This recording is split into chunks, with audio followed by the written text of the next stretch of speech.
Assalamualaikum warahmatullahi wabarakatuh. Selamat pagi adik-adikku.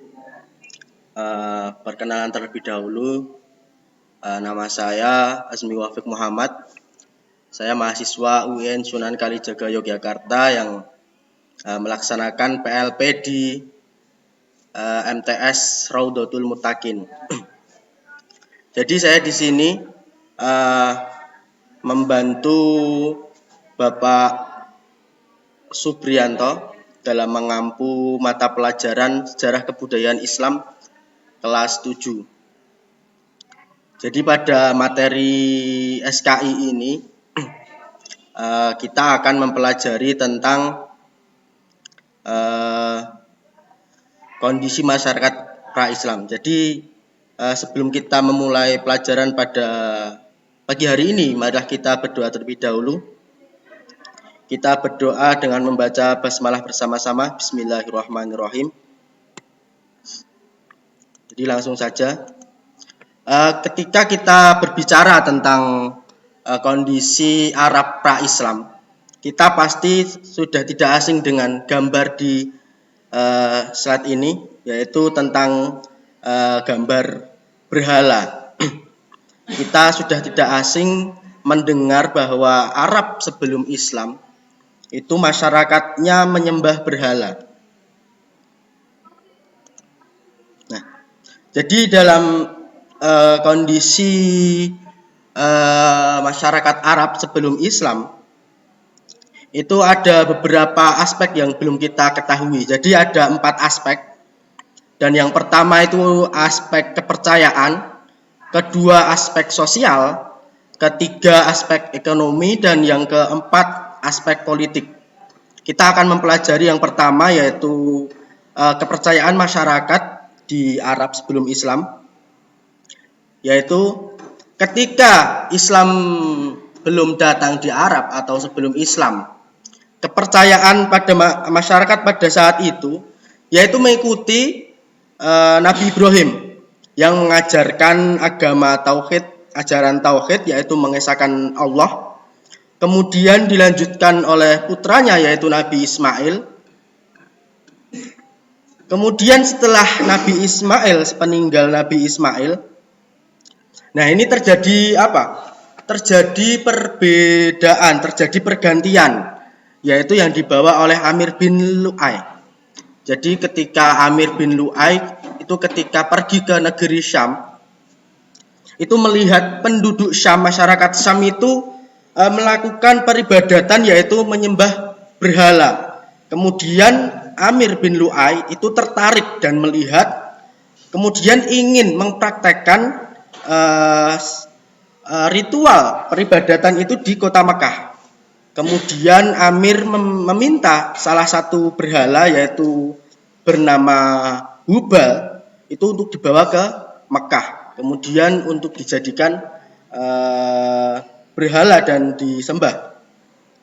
Dan Hubal ini tuh salah satu berhala yang menjadi pemimpin dari berhala yang sangat terkenal, 3 berhala, yaitu Lata, Mana, dan Uzza.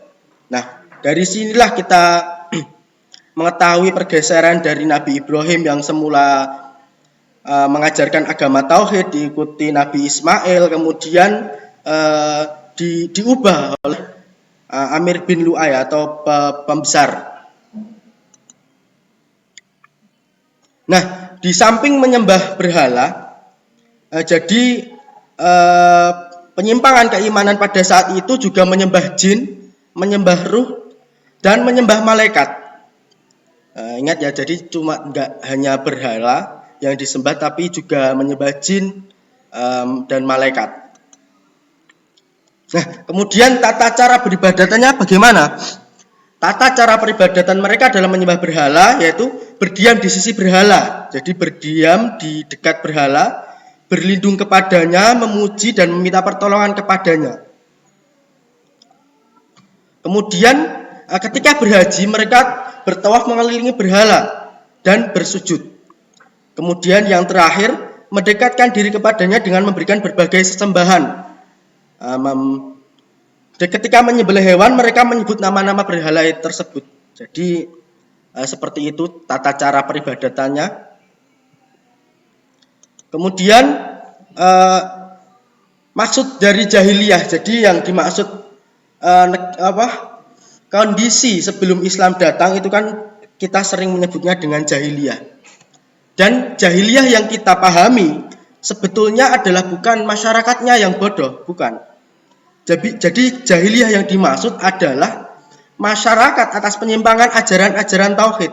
Jadi itu yang dimaksud dengan jahiliyah, bukan bodoh dalam keilmuannya, bukan bodoh dalam hal yang lainnya, tetapi bodoh terhadap penyimpangan ajaran tauhid itu. Kemudian kita lanjut ke kondisi sosial masyarakat Arab sebelum Islam.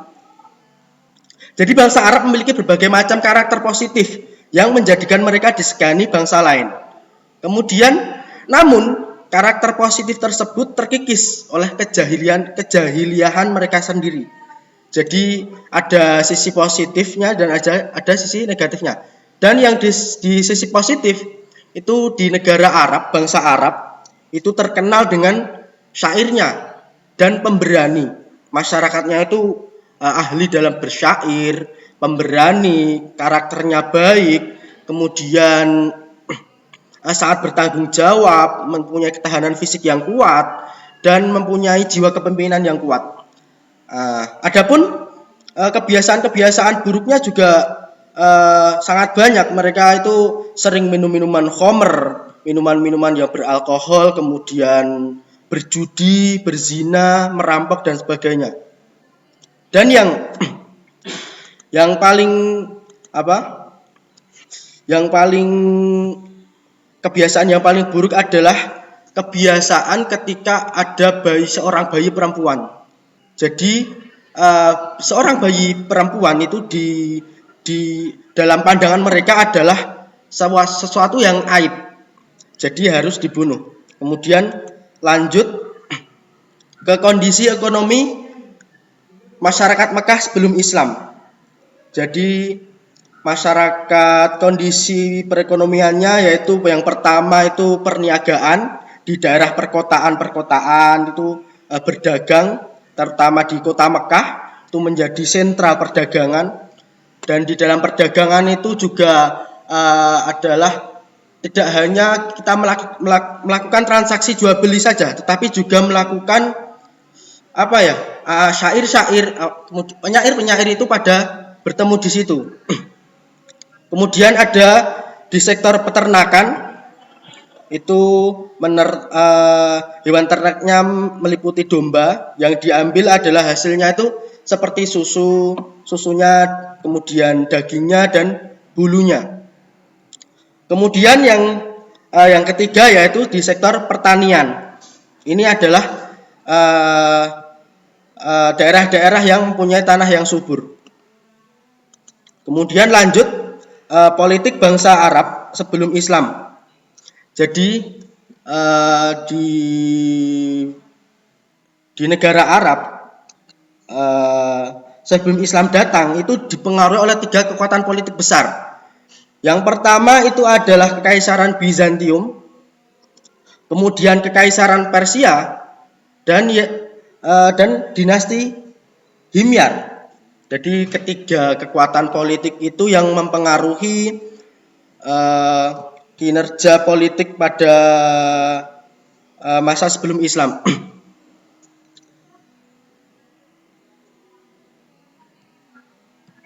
Jadi kondisi politik Jazirah Arab terpengaruh oleh 2 hal. Yang pertama itu interaksi dunia Arab dengan Kekaisaran Bizantium dan Persia. Dan yang kedua yaitu persaingan antara Yahudi dan Zoroaster. Mungkin ini saja yang bisa saya sampaikan. Nanti jika ada yang belum jelas bisa dibaca-baca ulang di buku atau bisa baca di internet. Itu sangat banyak ya materi-materinya.